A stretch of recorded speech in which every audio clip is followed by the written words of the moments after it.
Ya Nabi salam alaika, ya Rasul salam. Assalamualaikum warahmatullahi wabarakatuh.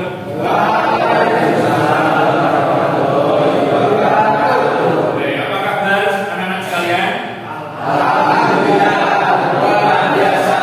Oke, alhamdulillah, senang sekali pada pagi hari ini Pak Iqbal bisa bertemu kembali dengan anakku sekalian, masih dalam keadaan yang sehat-sehat ya, alhamdulillah. Oke, sebelum kita lebih jauh ya, ada baiknya kita lihat dulu. SMK? Bisa. Lupa? Allah Akbar. Baik, semoga dengan kita berlihat-lihat ini akan menambah semangat kita dalam menghadapi mata pelajaran yang akan kita bawakan hari ini. Baik, sebelum kita memulai di pelajaran ya, kita absen dulu siapa yang kira-kira tidak masuk. Oke, ketua kelas hari ini untuk semua ya. Oke, untuk semua ya, jadi tidak usah kita absen, sudah jelas. Alhamdulillah dia. Baik, sebelum kita mulai, ya, silakan ketua kelas untuk memimpin doa.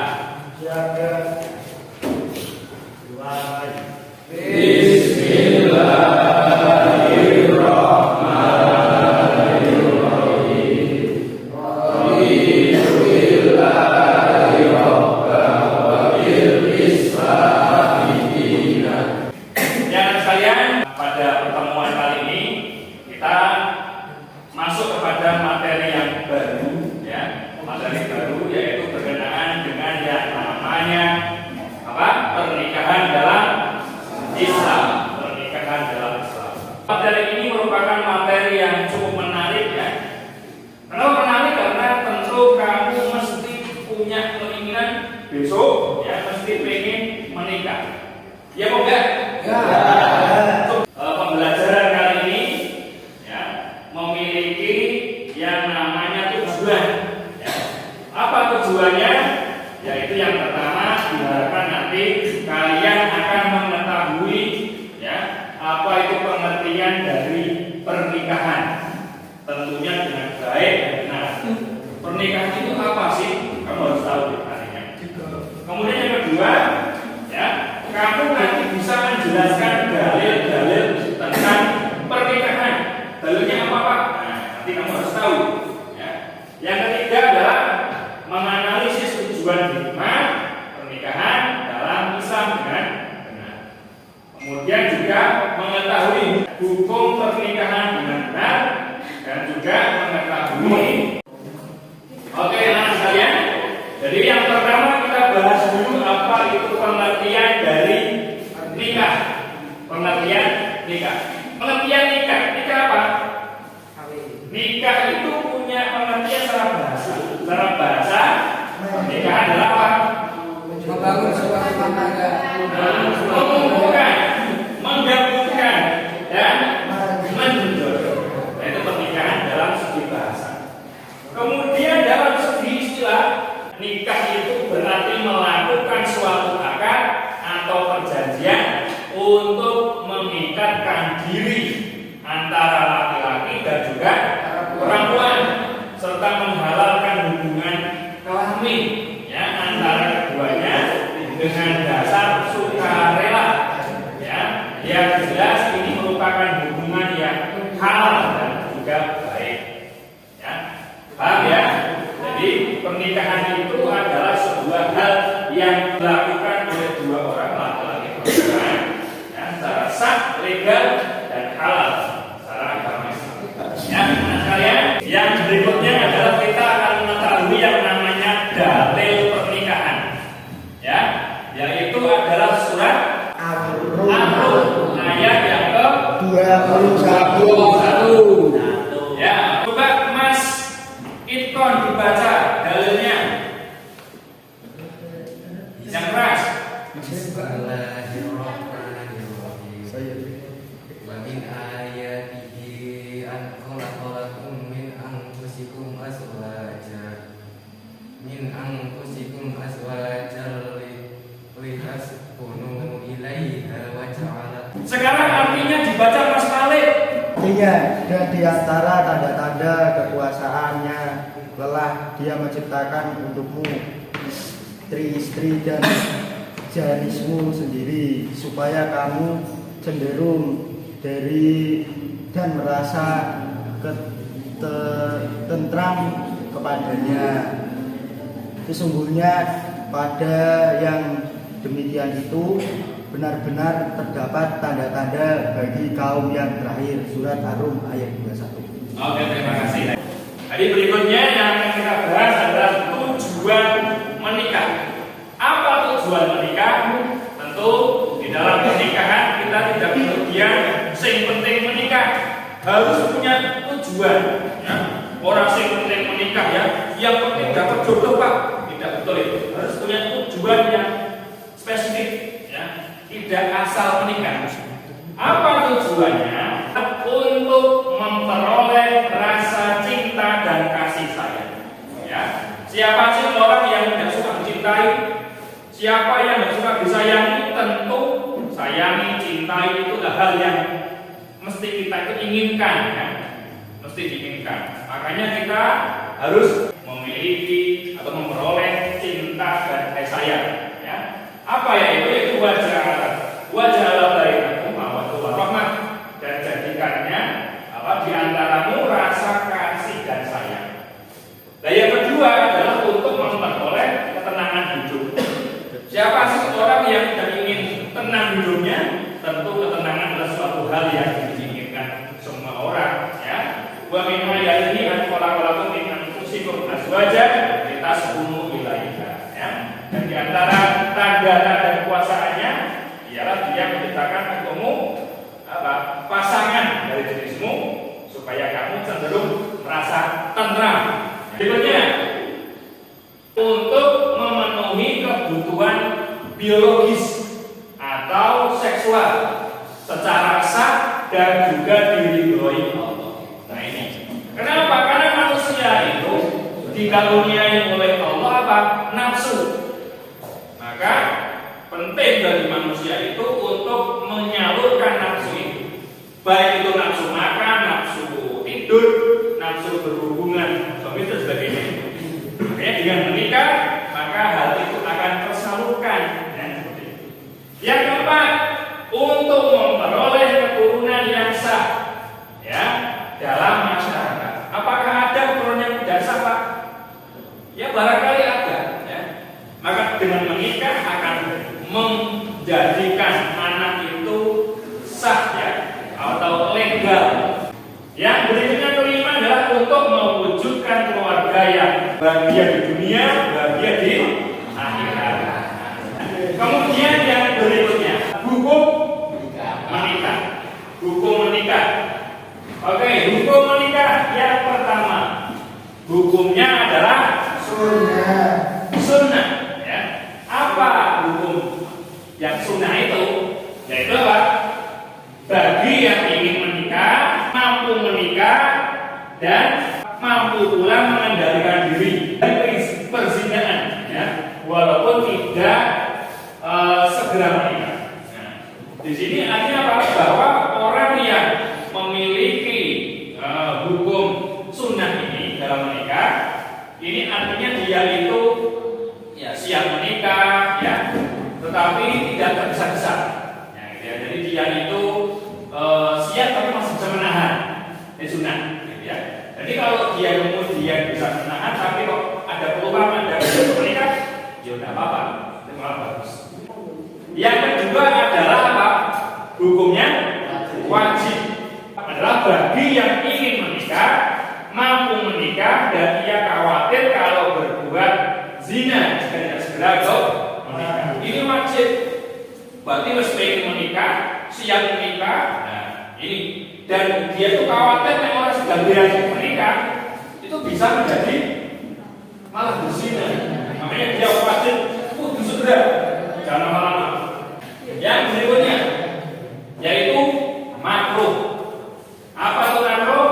Makruh itu di dalam bahasa agama kita itu dimaknai dengan artinya dibenci. Makruh itu dibenci. Bagi yang ingin menikah, tapi belum mampu memberi nafkah terhadap istri dan anaknya, ini makruh. Kamu pengen menikah, tapi belum punya modal pekerjaan, belum punya pekerjaan, ya. Kemudian kadang-kadang hidupmu masih belum stabil. Nah, ini kalau dipaksakan menikah malah bahwa bisa mengorbankan anak dan istrinya. Makanya jangan dipaksakan. Yang keempat hukumnya apa? Haram bagi yang menikah dengan maksud menyakiti wanita yang akan dinikahi. Jadi kalau pengen menikah tapi punya niat menikah, tetapi dengan nantinya apa? Akan menyakiti. Ya. Tidak boleh kamu menikah dengan tujuan yang ini, ya. Dan hukum yang ini, ya. Jangan. Berikutnya akan bahas rukun dan syarat menikah. Apa rukun dan syaratnya? Kita bahas sekarang. Yang pertama ada calon suami. Ya. Yang kedua harus ada calon istri. Jadi menikah itu ya ini yang penting, ada mempelainya. Laki-laki sebagai calon suami, perempuan sebagai calon istri. Karena pernikahan tidak ada ini nggak jadi menikah. Nah, kemudian yang berikutnya, ya, rukun dan syarat nikah itu adanya apa? Wali. Ya. Wali itu adalah orang yang menikahkan mempelai laki-laki dengan mempelai wanita, ya, atau yang mengizinkan pernikahannya. Biasanya adalah seorang bapak dari yang perempuan, ya. Wali dalam pernikahan itu ada dua macam. Ada wali nasab dan wali hakim. Apa wali nasab? Wali nasab itu adalah wali yang mempunyai ikatan darah, ya, isi saudara, ya. Jadi masih ada ikatan darah. Yang kedua ada wali hakim. Wali hakim itu adalah bisa kepala negara, ya, yang kemudian menjadi wali atau apa? Diwakilkan oleh KUA. Di situ bisa bapak pengurus, ya, yang menjadi wali hakim. Ya, itu boleh semua. Oke. Lalu kemudian ada lagi saksi. Saksi itu biasanya sing ketika pernikahan bilang sah itu adalah dari saksinya. Kalau saksi belum bilang sah maka belum sah, karena saksi menjadi seorang yang menyaksikan, ya, jalannya pernikahan apakah sudah benar atau tidak. Ada akad nikah, ya. Akad nikah itu adalah simbol, yaitu ucapan ijab dan qabul, ya. Ijab dan qabul. Ijab adalah ucapan wali. Kalau ada wali berarti pemulu, ya. Yang menjadi pihak dari mempelai wanita, ya, menyerahkan kepada laki-laki. Itu apa bunyinya? Aku nikahkan engkau dan aku kawinkan engkau dengan pinanganmu, ya, putriku, namanya siapa, ya, dengan mahar apa, ya, dibayar tunai. Lah yang laki-laki calon suaminya, yaitu adalah qabul, yaitu ucapan kepada laki-laki sebagai tanda apa? Penerimaan. Saya terima nikah dan kawinnya dengan mahar yang disebutkan dan aku rela dengan hal itu, ya, dan semoga Allah selalu memberikan anugerah. Baik teman sekalian, jadi setelah ini nanti kita akan bagi kelompok, ya, bagi kelompok. Saya putuskan nanti yang sebelah sana adalah kelompok 1, yang sebelah tengah kelompok 2, yang sebelah sini kelompok 3. Dan saya akan bagikan lembar dan KBD kepada tiap kelompok. Nanti silakan setiap kelompok berdiskusi, ya, dengan hal-hal yang pertama, ya. Tolong perhatikan. Yang pertama, kelompok 1 membahas dengan permasalahan yaitu adalah pernikahan dini. Ya. Yang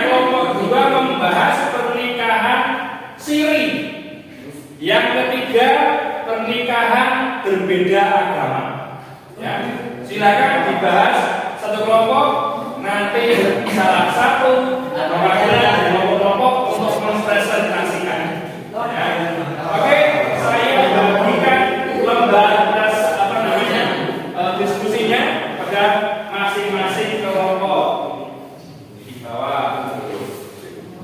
Ini di bawah. Ya. Silakan dikerjakan.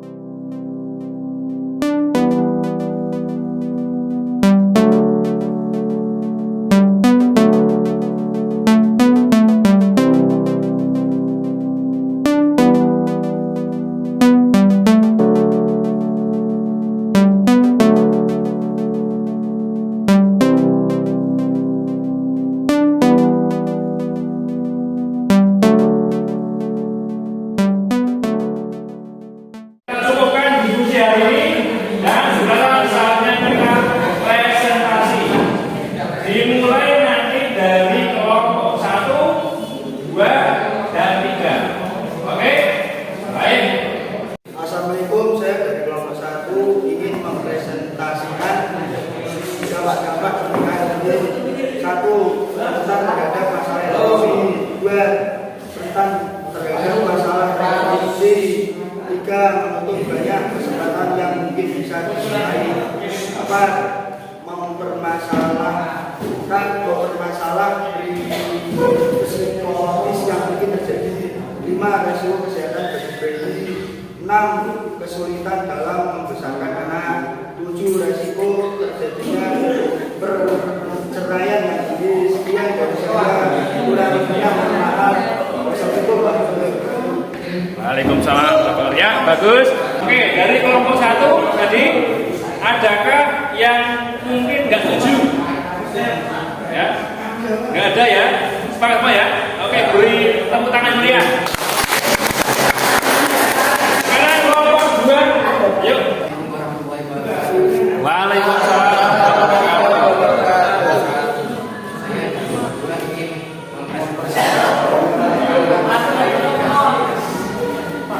Yang pertama pernikahan yang oleh negara.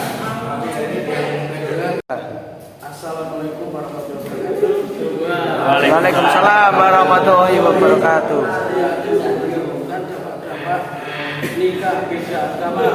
1. Melahirkan keturunan yang tidak jelas nasabnya. 2. Terputusnya hak waris. Baik teman sekalian, jadi sudah kita bahas tadi berkaitan dengan yang namanya pernikahan, dan kita sudah berdiskusi juga berkaitan dengan permasalahan dalam pernikahan, dan sekarang kita simpulkan ya apa yang kita pelajari hari ini berkenaan dengan yang namanya pernikahan dalam Islam. Ya. Jadi pernikahan dalam Islam itulah sebuah hal ya yang menggabungkan dari 1 dan 2 orang, ya, laki-laki dan perempuan, menjadi suatu hubungan yang halal, ya, yang sah dan legal. Dan di situ jelas merupakan sebuah ibadah juga, karena menikah merupakan sebuah ibadah yang paling panjang. Orang yang tidak mau menikah berarti orang itu tidak mau beribadah secara panjang, ya. Karena menikah itu merupakan sebuah ibadah, maka harusnya kita harus mau. Dan juga bahwa menikah itu merupakan salah satu ciri umatnya Nabi Muhammad.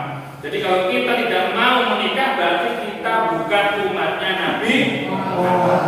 Maka dari itu, ayo anak sekalian, kita harus merencanakan, harus punya harapan, harus punya yang namanya angan-angan untuk bisa menjadikan diri kita itu orang yang kelak bisa menikah. Ya, karena dari situ maka akan muncul generasi-generasi dari pernikahan kita itu, ya. Mudah-mudahan ya nantinya saya doakan kalian mendapatkan jodoh yang terbaik. Amin ya robbal alamin. Baik, sampai sini dulu ya perjumpaan kita. Saya akan bertanya, apakah kamu suka atau senang dengan apa yang kita pelajari hari ini? Suka. Baik, mudah-mudahan semangatnya terus terjaga ya. Jangan mudah untuk malas, harus selalu semangat. Baik, kita akhir dengan membaca hamdalah.